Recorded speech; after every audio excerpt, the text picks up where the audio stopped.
Hello दोस्तों, कैसे हैं? उम्मीद करते हैं अच्छे हैं। दोस्तों आपको हम बता दें कि लुसेंट का सामान्य ज्ञान चल रहा है, जिसमें हम लोगों ने चैप्टर 3 कवर कर लिया था और यहाँ तक हम लोग कर लिए थे। चैप्टर 3 था उसमें सिंधु सभ्यता, हम लोग का इतिहास चल रहा है, जिसमें टॉपिक था 3 नंबर सिंधु सभ्यता। दोस्तों आज की वीडियो में हम लोग पढ़ेंगे वैदिक सभ्यता। आपको फिर से बता दें कि हम पहले इतने टॉपिक को पढ़ेंगे और एक एक करके हर एक शब्द पर बारीकी से हम ध्यान देंगे, बार बार हम अभ्यास कराने का प्रयास करेंगे और इससे अभ्यास के साथ साथ आपको अच्छे से याद हो जाएंगे, है ना। तो दोस्तों चलिए आप लोग बने रहिए और फिर हम पहले पढ़ते हैं, उसके बाद इसमें क्वेश्चन करते हैं, ठीक है। आइए, तो हम लोग का नेक्स्ट है, इसमें कह रहा है कि नेक्स्ट जो टॉपिक है वैदिक सभ्यता। देखिए कह रहा है कि वैदिक काल का विभाजन 2 भागों में। वैदिक काल का विभाजन 2 भागों में। पहला दिया है वैदिक काल, जो कि 1500 से लेकर 1000 ईसा पूर्व, और दूसरा है उत्तर वैदिक काल, जो कि 1000 से लेकर 600 ईसा पूर्व में किया गया है। आर्य सर्वप्रथम पंजाब एवं अफगानिस्तान में बसे। मैक्स मुलर ने आर्यों का मूल निवासी स्थान यानी मध्य एशिया को माना है। आर्यों द्वारा निर्मित सभ्यता वैदिक सभ्यता कहलाई। यह एक ग्रामीण सभ्यता थी। आर्यों की भाषा संस्कृत थी। नोट में दिया है दोस्तों कि आर्य शब्द भाषा समूह को इंगित करता है, ठीक है। आर्यों के प्रशासनिक इकाई आरोही क्रम से इन 5 भागों में बटा था। कुल ग्राम 20, पहला है कुल ग्राम 20 जन राष्ट्र, ठीक है, ये 5 है। ग्राम के मुखिया ग्रामीणी, विष का प्रधान विषपति एवं जन के शासक राजन कहलाते थे, ठीक है दोस्तों। इतना पहले हम आपको समझा देते हैं, फिर आगे पढ़ेंगे और फिर आगे बताएंगे, ठीक है। तो पहले इतने को हम लोग समझेंगे। आइए तैयार हो जाइए, हम एक एक प्रश्न पूछेंगे, आप उसका जवाब देने का प्रयास करिएगा। पिछले वीडियो की भांति ही हम लोग आगे काम बढ़ाएंगे, ठीक है। आइए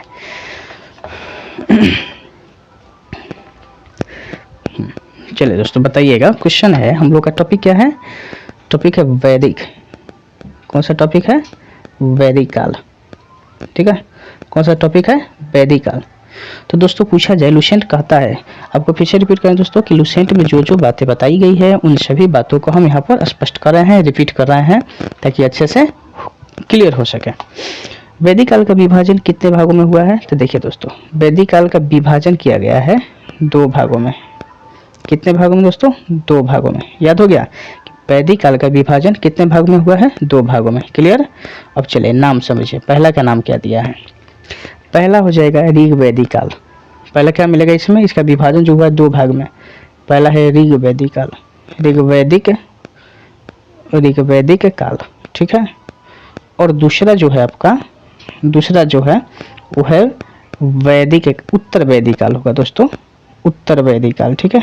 उत्तर वैदिक काल। चलिए, उत्तर वैदिक काल। अब आपसे हम पूछना चाहते हैं कि बताइए ऋग्वैदिक काल का जो समय है वो कब से कब माना है? तो देखिए ऋग्वैदिक काल जो है समय, ये कब से कब तक माना गया है?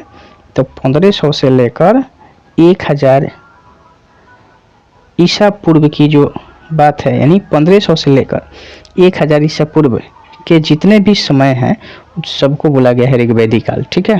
तो ऋग्वैदिक काल का टाइम कब से कब है?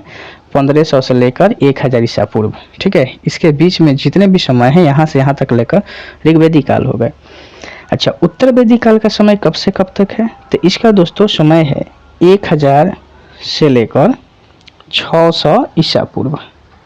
1000 ईसा पूर्व से लेकर कहाँ तक रहेगा? 600 ईसा पूर्व तक, ठीक है। तो चलिए, हम लोगों ने देखा वैदिक काल का विभाजन 2 भागों में किया गया है, ऋग्वैदिक काल, उत्तर वैदिक काल। ऋग्वैदिक काल का टाइम है 1500 से लेकर 1000 ईसा पूर्व तक, और उत्तर वैदिक काल का समय है 1000 ईसा पूर्व से लेकर 600 ईसा पूर्व तक। ओके, यहाँ तक क्लियर है दोस्तों। अगला क्वेश्चन बताइएगा, आर्य जो थे, क्वेश्चन है दोस्तों, बताएंगे आप लोग कि आर्य सबसे पहले कहाँ बसे थे? क्वेश्चन है कि आर्य सबसे पहले कहाँ बसे थे, ठीक है। क्या जवाब देंगे? आप जवाब देंगे सबसे पहले यानी सर्वप्रथम पंजाब बसे थे। कहाँ? पंजाब एवं अफगानिस्तान में। कहाँ? अफगानिस्तान में। अफगानिस्तान में बसे थे। ध्यान देना दोस्तों, ध्यान रखिएगा। आर्य सबसे पहले कहाँ बसे थे? तो पंजाब एवं कहाँ बसे थे? अफगानिस्तान में, ठीक है। अच्छा, बसे थे। अब दोस्तों इसमें बताना है, मैक्स मुलर जो था, मैक्स मुलर, ये बताइएगा दोस्तों। मैक्स मुलर ने आर्यों का मूल निवास स्थान किसको माना है? मूल निवास स्थान किसको माना है? निवास स्थान ध्यान देना है दोस्तों। क्वेश्चन है कि मैक्स मुलर आर्यों का मूल निवास स्थान किसको माना है? किसको माना है? तो आपका जवाब क्या होना चाहिए? आपका जवाब बताइए तो कमेंट करिए। नहीं मालूम है तो देखिए देते हैं, मध्य एशिया को। किसको? मध्य एशिया को माना है। ठीक है, किसको माना है? मध्य एशिया को माना है। चलिए दोस्तों, यहाँ तक आपने समझ लिया कि आर्य सबसे पहले कहाँ बसे? पंजाब में, अफगानिस्तान में। मैक्स मुलर आर्यों का मूल निवास स्थान किसको माना है? तो मैक्स मुलर ने मध्य एशिया को माना है। ठीक है, मध्य एशिया को। आइए नेक्स्ट प्रश्न यहाँ करते हैं। देखिए इस साइड, देखिए बताइएगा दोस्तों, आर्यों द्वारा निर्मित सभ्यता क्या कहलाई? आर्य ने अपनी एक सभ्यता बनाई थी। ठीक है, आर्य ने अपनी सभ्यता बनाई थी। तो आर्यों द्वारा निर्मित सभ्यता, निर्मित जो सभ्यता थी आर्य की, वो क्या कहलाई? बताइए आप लोग। आर्य द्वारा निर्मित सभ्यता क्या कहलाई? जल्दी से आंसर दीजिएगा। तो जवाब हो जाएगा वैदिक सभ्यता। क्या हो जाएगा? वैदिक सभ्यता। कौन सी सभ्यता? वैदिक सभ्यता कहलाई। ठीक है, तो आर्य द्वारा निर्मित सभ्यता क्या कहलाई? वैदिक सभ्यता कहलाई। ठीक है, निर्मित लिख लीजिएगा दोस्तों, क्योंकि हम बोलते हैं ना कि लिखावट पर ध्यान हमारे मत दीजिएगा, क्योंकि हम सिर्फ रफ करते हैं। ठीक है, फिर भी इसमें कुछ बातें सही सही आ जाती होगी। ठीक है, तो चलिए, आर्य द्वारा निर्मित जो सभ्यता थी उसका नाम क्या था? वैदिक सभ्यता। ठीक है, और पूछा जब वैदिक सभ्यता कैसी सभ्यता थी? वैदिक सभ्यता कैसी सभ्यता थी?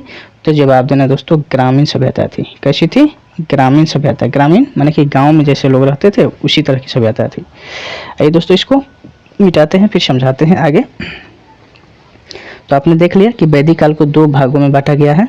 कौन कौन भाग में बांटा गया है?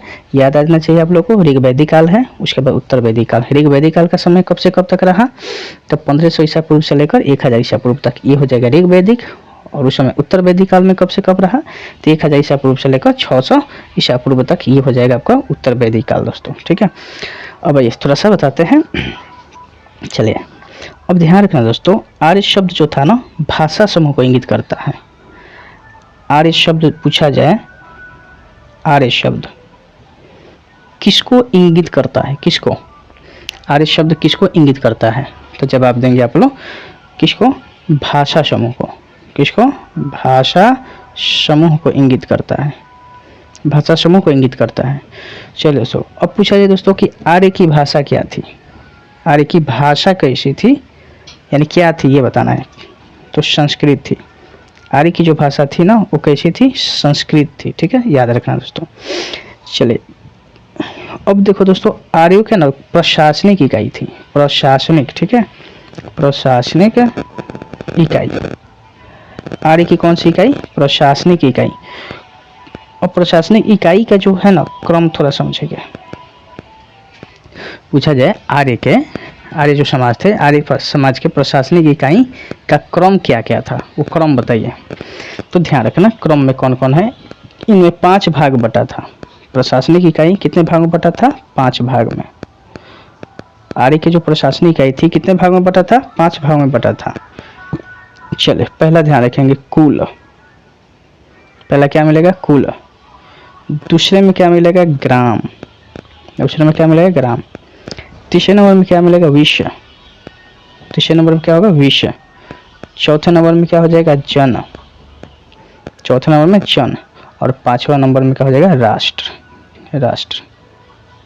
चलिए दोस्तों, समझ गए कि आर्य की जो प्रशासनिक इकाई का जो क्रम है, पहला क्रम में क्या आएगा? कुल, फिर क्या आएगा? ग्राम, फिर विश्व, जन और राष्ट्र हो जाएगा। ठीक है, चलिए अब ध्यान देना दोस्तों, इसमें ग्राम के मुखिया जो होते थे ना, इसकी मुखिया, ग्राम के मुखिया की बात करें हैं, ग्राम के मुखिया यहाँ पर मिटाते हैं, ये क्या कहलाते हैं? ग्रामीण होता था। ग्राम के मुखिया ग्रामीण होता। ठीक है, ग्रामीणी। पूछा जाए कि आर्य समाज में ग्राम के मुखिया को क्या कहा जाता था? ग्रामीणी। ठीक है, अच्छा, विश्व का प्रधान इसका जो प्रधान होता था विष का प्रधान क्या होता था? विषपति।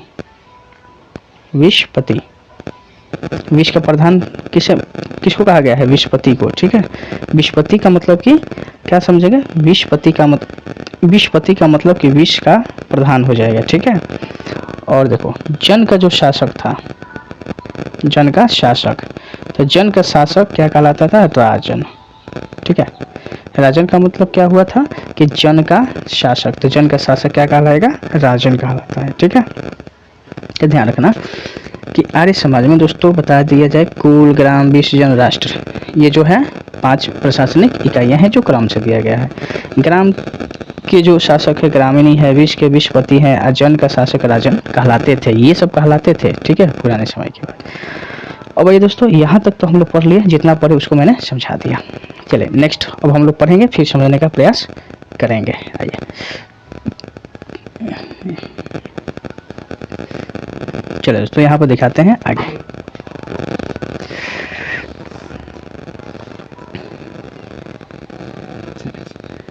चलिए तो वहाँ तक तो पढ़ लिए थे। अब आइए इसके बाद वहाँ पर राजन कहलाते थे। उसके बाद यहाँ से आते हैं कि राज्य अधिकारियों में पुरोहित एवं सेनानी प्रमुख थे। वशिष्ठ रूढ़िवादी एवं विश्वामित्र उदार पुरोहित थे। सूत रथकार व कमादी नामक अधिकारी रत्नी कहे जाते थे। इनकी संख्या राजा सहित करीब 12 हुआ करती थी। पूरब दुर्गपति एवं स्पश ये जनता की गतिविधियों को देखने वाली गुप्तचर होते थे।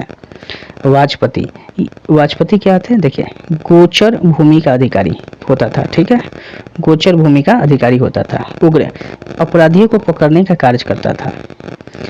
उसके बाद भागदू ये राजस्व कर एकत्र करने वाला अधिकारी था। नोट में दिया है दोस्तों कि ऋग्वेद में किसी तरह के न्यायाधिकारी का उल्लेख नहीं है। ठीक है, और चलिए यहाँ पर ये दिया है सारणी में, उसको भी पढ़ दें। दिशा दिया है, उत्तर वैदिक शब्द है, और राजा का नाम दिया है। देखिए पूर्व दिशा में उत्तर वैदिक शब्द में क्या है? प्राची। पूर्व को प्राची बोला गया है। यहाँ पर राजा का नाम है, यहाँ पर सम्राट। अच्छा, पश्चिम में प्रतीची उत्तर वैदिक शब्द है ये, और राजा का नाम क्या है? सौराष्ट्र है। उत्तर में उदीची राजा विराट। मध्य में खाली है और राजा ही हो, राजा का नाम राजा है। दक्षिण भी खाली है, उत्तर वैदिक शब्द खाली है, और यहाँ पर राजा का नाम भोज है। तो चलिए पहले इतना समझाते हैं, फिर पढ़ेंगे, फिर आगे बताएंगे दोस्तों। चलिए एक एक क्वेश्चन करके हम लोग समझते चलेंगे। और बताइए दोस्तों, आर्य समाज में राज्य अधिकारियों में प्रमुख कौन कौन थे? यहाँ से क्वेश्चन है कि आर्य समाज में राज्य अधिकारियों में प्रमुख कौन थे? राज्य अधिकारियों में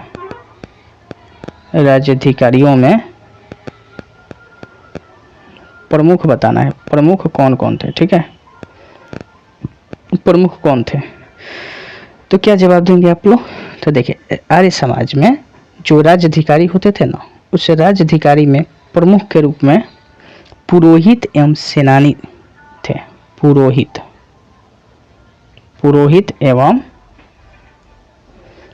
एवं कौन थे? सेनानी थे। ठीक है, सेनानी।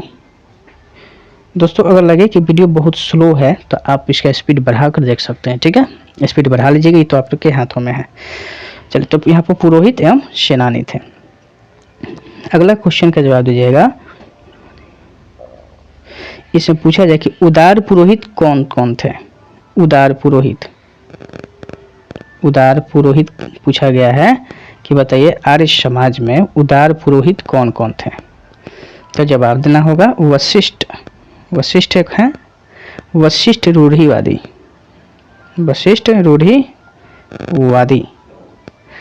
एवं विश्वामित्र, एवं कौन है? विश्वामित्र। ठीक है, विश्वामित्र हैं। तो चलिए दोस्तों, आपने देखा कि उदार पुरोहित के रूप में कौन कौन लोग थे? तो वशिष्ठ रूढ़िवादी एवं विश्वामित्र थे। ठीक है, अच्छा देखो, रत्नी आर्य समाज में रत्नी शब्द का मतलब बताइए। रत्नी का मतलब क्या होता है आर्य समाज में? रत्नी का मतलब कि सूत ध्यान रखना, सुत रथकार, ठीक है, सुत रथकार व कम्मादी, कम्मादी, ठीक है, कम्मादी, ध्यान रखना क्या क्या नाम रखा मैंने, सुत रथकार व कम्मादी, ये अधिकारी रत्नी कहे जाते थे। ये सब लोग अधिकारी थे, ठीक है, ये सभी लोग क्या थे, अधिकारी थे। इन अधिकारियों को सूत अधिकारी, रथकार अधिकारी, कमादी अधिकारी, सबके अधिकारी हुआ करते थे और इनको रत्नी कहा जाता था, ठीक है, क्या कहा जाता था, रत्नी। तो चलिए आर्य समाज में रत्नी का मतलब समझ गए। अब आप ध्यान रखिएगा आगे, इनकी जो संख्या की बात की जाए ना, रत्नी की जो संख्या की बात की जाए, इनकी संख्या की बात करें तो राजा सहित, राजा को शामिल करके, ठीक है, राजा सहित करीब 12 ठो होते थे, लगभग 12 है, ठीक है, करीब कितने होते थे, 12। तो राजा को मिलाकर ये 12 होते थे, ठीक है, ध्यान रखेंगे इनकी संख्या कितनी है, 12, रत्नी की संख्या 12, ये राजा को मिलाकर 12 इनके सदस्य हुआ करते थे, ठीक है। अब आइए इसके बाद थोड़ा बताइएगा, अब इसमें ध्यान देना है दोस्तों, आर्य समाज में पूरक ये क्या होते हैं, पूरक, आर्य समाज में पूरक शब्द, यहाँ पर पूरक ध्यान रखेंगे, आर्य समाज में क्या देखना है, पूरक। ये पूरक जो है, ये पूरक क्या होते हैं, तो देखो दुर्गपति, ठीक है, दुर्गपति गतिविधियों को देखने के वाले ये गुप्तचर होते थे, ये गुप्तचर हैं, क्या है, गुप्तचर, ठीक है, ये दुर्गपति, पूरक दुर्गपति ये गुप्तचर हैं। अच्छा, अस्पष्ट जो है जनता की गतिविधियों को, अस्पष्ट ध्यान रखना, अस्पष्ट जो है जनता की गतिविधियों को, जनता की गतिविधियों को, गतिविधियों को ये देखने वाले गुप्तचर हैं, ठीक है, गतिविधियों को देखने वाले गुप्तचर हैं, देखने वाले गुप्तचर हैं, ठीक है, देखने वाले गुप्तचर हैं, ध्यान रखिएगा। तो पूरक ये है दुर्गपति, आसपास जो है जनता की गतिविधि को देखने वाले ये गुप्तचर हैं, ठीक है, चलिए तो समझ गए होंगे।